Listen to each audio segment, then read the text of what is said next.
Hello, I'm Susan Kahn. I'm the author of Reinvent Yourself. We're going to be talking about that today.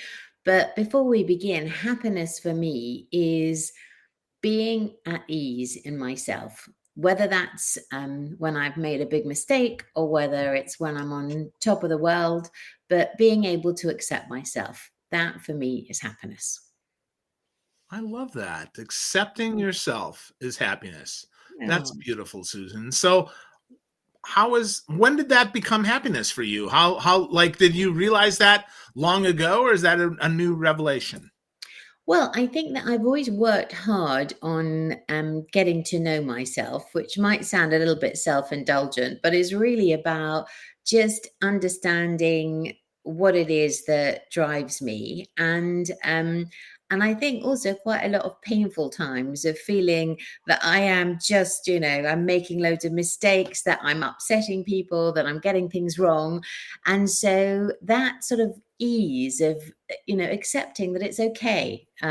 Whatever you do, it's okay. You can rectify, you can do your best, and that peace that comes with self-acceptance is then something which allows you to go on and make others happy and to do meaningful things and to live a full life. So that's at the heart of it. I love that. I love that. Well, congrats on a wonderful book, Oh, Reinvent thank you. Yourself, Psychological Insights that will transform your work life. Beautiful book. Lots of great stuff inside here. We could talk about any of it, but today I want to talk about vulnerability because I think Yeah. that's important. And you were just vulnerable right there when you Yeah. shared about that. So, why be vulnerable? Why is that important? Mm. Well, I think sometimes we imagine that to be successful, to be the person that other people want to be around, we need to present ourselves as fabulous and talented and entertaining and well read. And when we do encounter these individuals that seem to have it all, rather than feeling that that is a true human being, what we tend to feel is that that's perhaps a bit fabricated, that that's not kind of natural. But when we reveal a little of our vulnerability, when we actually see that, as with all human beings, we're all flawed, we're all frail, we all have moments where we don't feel we're the very best that we could be. We're able to make connections. We're able to ideally inspire people as well by recognizing that as humanity, we have so much in common, including the fact that we do fail, we do muck up, we do make mistakes. So I'm very drawn to vulnerability, not in the sense of depleting vulnerability that means that you can't sort of get out of bed in the morning, which of course is something terribly tough to deal with, but that our encounters shouldn't be about presenting our perfect selves, that we should be able to say, I struggled with that, or I didn't always find that easy. And that allows you, I think, to connect at a much deeper human level. Yeah, I think so too. I think so too. So you mentioned that people that show as always polished, if you will, they're not connectable. They don't seem real. And I can tell you that I see that a lot. Like we think Yeah. about the our favorite movie stars, Robert Downey Jr., perfect Yeah. example, right? We think about the stuff that he did before he became Iron Man. And it's like, Yeah. oh my gosh, like that makes him even more of a superhero to me anyway. So why do so many people then front and they feel like they can't share that? Mm. Well, I think that getting to know yourself is something which is a sort of a lifetime's work, and the acceptance of our flawed selves starts first with our relationship internally. That if I can't face myself and accept myself as someone who is often wrong or gets things, you know, upset or difficult, as indeed we did, Phil, on our first meeting when I made a mistake, and you so generously sort of forgave me, then I think that we begin to then impose that on other people. So first of all, we need to accept ourselves as being flawed. And then we can have the generosity to look at others and think, you know, they're like me. They're also individuals who are not perfect. But I will say there is something very appealing about projecting perfection into others. You know, when we see a beautiful movie star or a deeply talented individual or somebody who's enormously clever or somebody who's won a Nobel Peace Prize or something like that, we look at them and we just think they have everything. And there's something about that which is, you know, almost kind of awe-inspiring, and we quite enjoy having that in our lives. But of course, even the most awe-inspiring of individuals can be difficult, grumpy, annoying. They're never the whole package. Well, very few people, I think, meet that.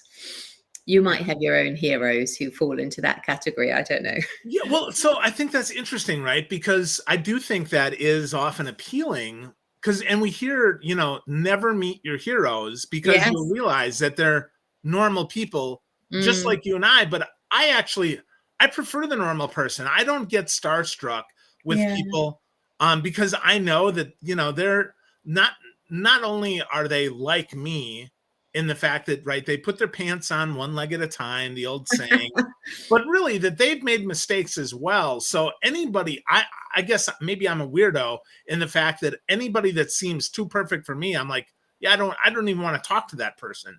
That doesn't seem like any sort of connection there. Is that weird, or is that normal, or I, and I it's think okay?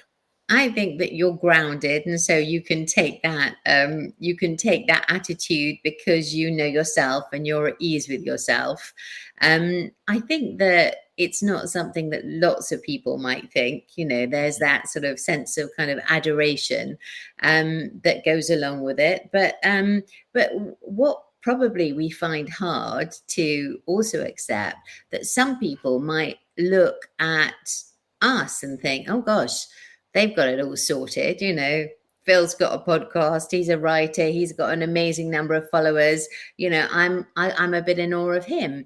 And yet it just depends where we are at different times in our lives. We'll always have that sort of sense of kind of wonder, which is great, but also to pull back to the sense that at our most basic, we are all very alike. We all are living, breathing creatures who make mistakes. Yeah, absolutely. We are absolutely. Now, vulnerability can sometimes go too far. I've seen Yeah. people, you know, like I've heard the if you're still bleeding, now's not the time to share it. So, but what that means is, right, if you haven't processed the miss yet, it's not time to share it yet. And I certainly have found that. I've certainly got, you know, mistakes that happened maybe yesterday or last month Yeah. that I'm like, I'm still trying to process through, trying to learn what the lesson is from there. How's, you know, how can vulnerability go wrong? I think that the description of the bleeding wound is a wonderful one. And I think that often when I'm working with groups and clients, I talk about revealing your scars, not your wounds, Oh, because sometimes there's a process of healing that you need to do in a psychologically safe space with those that you trust, that you can kind of process yourself in order to then be able to speak about it. So I think that that recognition internally about when it is safe to be vulnerable is an important lesson to learn.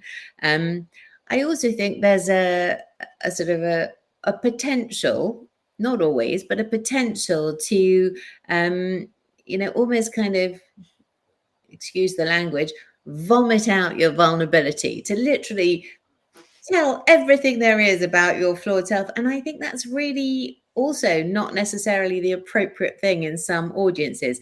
Yes, with your therapist, yes, with your best friend, yes, with your trusted advisor, maybe with your partner, but we can be selective. So I think it can go wrong. If we met for the first time and I started talking to you about my bad back and my relationship breakdowns and the difficulties I've got with my children, you'd probably think, oh, let's back off here, let's not continue talking. But in time, when one appropriately reveals challenges, then that can prove to be a very bonding experience, that you can then sort of share your own experiences of relationships that have gone wrong or ailments. So I think it's something that we need to take a measure of, and also look at cues of other people. When people start glazing over, I think you need to start thinking about shifting the topic. Yeah, for sure. Well, that phrase there, reveal your scars, not your wounds, I think is a great reminder, because a scar is already healed over Yeah. and it's Yeah. already stronger than it Yes, was as a exactly. wound. So I think that's a beautiful reminder to us to do that. Now, let's talk, do you find at all people are strategically vulnerable, like they are almost like fronting and trying to do that to connect, or do you think that happens authentically and people can just share? Yeah. Well, it would be a little bit cynical to think that people were just revealing their vulnerability to create a bond with you. But I think that, if we think about dating, if we think about forming friendships, we do often sort of do this mirroring thing where, we'll talk about, oh, yeah, I've suffered like that, or yeah, I've been disappointed like that. So I do think there is a sort of a human tendency to try and match and show compassion for the other's suffering, perhaps by revealing something of yourself.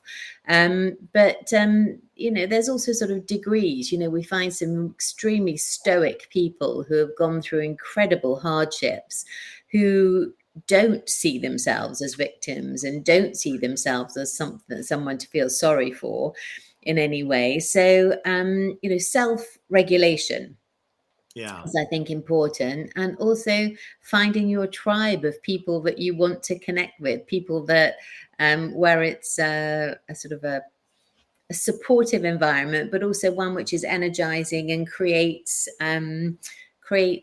sort of ideas and good dialogue, rather than that depleting conversation around how awful everything is. absolutely. Absolutely. Well, in your book in chapter 8, you talk about that. You talk about Ah, building your support network. So let's talk about that. How do we do that? If we don't already have a good network in place, a good supportive network, how do we do that, Susan?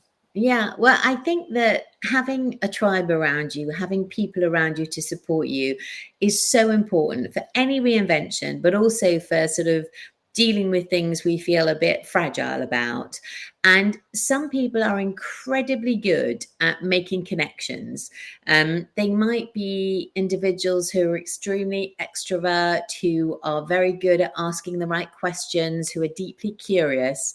And there are others who need to work a little bit harder at establishing those connections. And I think that that particular chapter is written for those people who perhaps need to, refocus the way that they network and the way they connect. And it doesn't mean that you can only be good at connecting if you are a very extrovert individual. There are many introverts who are extremely good at creating meaningful bonds with people. But what I would encourage people to do is to think about it, not just stick to the echo chamber of those that we know. And I think that the way we communicate in the world today, certainly on social media, even in the people that we meet face to face, often we're surrounded by people who have the same opinion as us. They agree with us politically, they agree with us, morally, they agree with us perhaps in terms of our geopolitics. And in terms of building a good network, I would encourage people to look outside of their normal sphere. If you only liaise with people who are similar ages to you, find someone much older, find someone much younger, find someone in a different industry. and try and build a connection there. It could be just as simple as, a message that you exchange, or it could be just asking, could I have 15 minutes of your time? And most people are generous enough to give that. Yeah. Did I feel you I wanted to say something there, Phil? No, I was just thinking about how important it is that we do connect with people different than us so we don't stay Mm, kind of locked in, right? If we want to grow, we have to be yeah, uncomfortable. We have yeah, to be willing to do absolutely. that, right? And if we want to reinvent ourselves, like you talk about in the book, right, we have to get uncomfortable. We Absolutely. can't just stay comfortable. So with that, right? So why did I'm just curious, why did you write the book? Well, I was always interested in transition, in the idea that when we move from one phase to another, I studied anthropology as my first Oh, degree, cool. and we talk a lot there about liminality, this idea of moving from childhood to adolescence, from adolescence to adulthood, from being, a normal member of a community to being an elder, and how during those periods of transition we go through a time where everything is up in the air, everything that we knew is kind of changed. And in my work as a sort of coach and a psychologist, I often found people at that point of flux, at that point of change.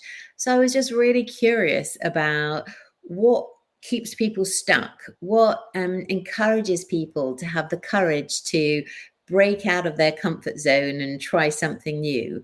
And that was why, the book came to be a sort of kind of a collection of beginnings and endings and reinventions, which inevitably will mean that we get uncomfortable Yeah. because that's how we do grow. Yeah, absolutely. Well, you mentioned chapter 5, you talk about the age of reinvention, about how this is the time that Mm, we can reinvent. So talk to me about now, right? I mean, I think now is a bit of a winter time. We're really seeing a lot of flux, and we're seeing people are kind of huddled close to mm, themselves. So talk to me about now and why now is a great time to break out and reinvent. mm. Well, I think that if you're listening to this, if you're curious about the subject of reinvention, then I think now is the time to consider doing something. If you're talking about globally and socially, there's never been a better time to consider all the incredible opportunities available to us in terms of knowledge, in terms of technology, in terms of shifting ways of doing things. There's so much at our fingertips to allow us to create new opportunities. Jobs that we might not have even have considered existing now do exist.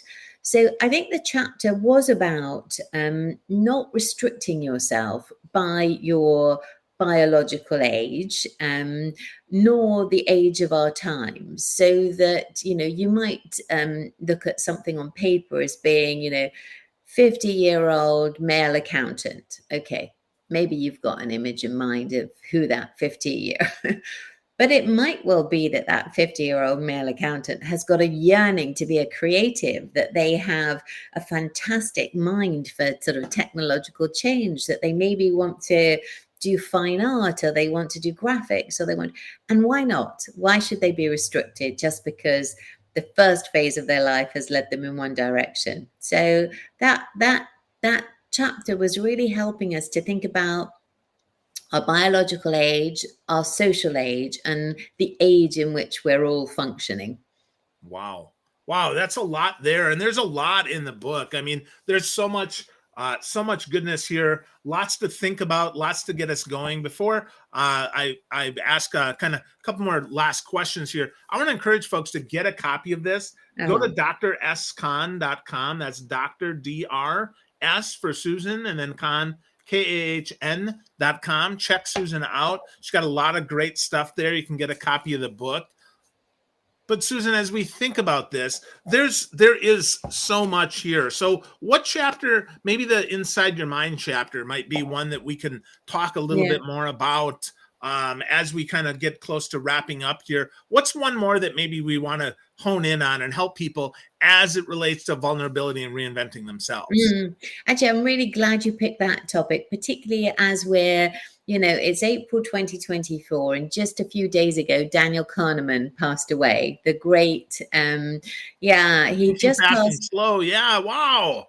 Thinking Fast and Slow. And I think he was somebody who does feature in the book, but also taught us about the power of our minds to change, to allow us to think differently about things. And Thinking Fast and Slow obviously talked about the shortcuts that we make in our thinking.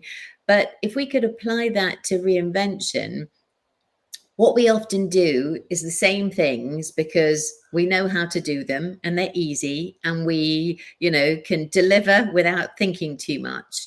And I think that the purpose of reading this book about thinking about your reinvention is to actually think, right, is there another way I can go? Could I actually train my thinking to approach problems in a different way, to approach the way I work in a different way?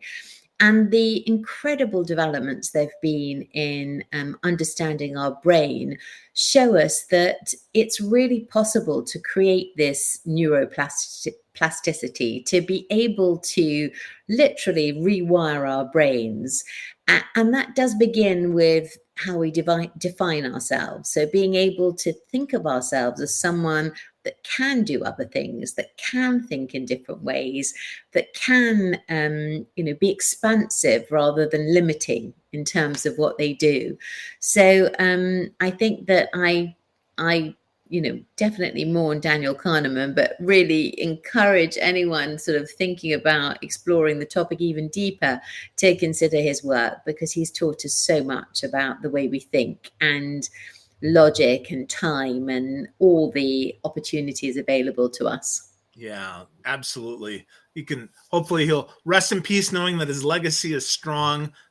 Thinking Fast and Slow is a fantastic book, but so is your book, right? So the book is Reinvent Yourself, right? Reinvent Yourself, Psychological Insights to Transform Your Work Life. You can go to drscon.com and get that. But Susan, if we want to get started along Yeah. this journey of being vulnerable and Mm. reinventing ourselves, where should we start? Mm. Well, I think perhaps to reflect a little on yourself. What are the moments that make you feel that you're presenting your full self rather than your authentic self? And can you maybe just press pause on that for a moment? The next time you go into a meeting and you're expected to have the answer to something that you don't know, rather than fluffing it, why don't you just say, I really don't know at the moment. I'm going to need to go away and find out. And allow yourself the space to reveal your vulnerability. And this applies to leaders as much as to those of us who are part of teams. And just see how that goes. See how well people respond to you revealing your true self. Yeah, I love that.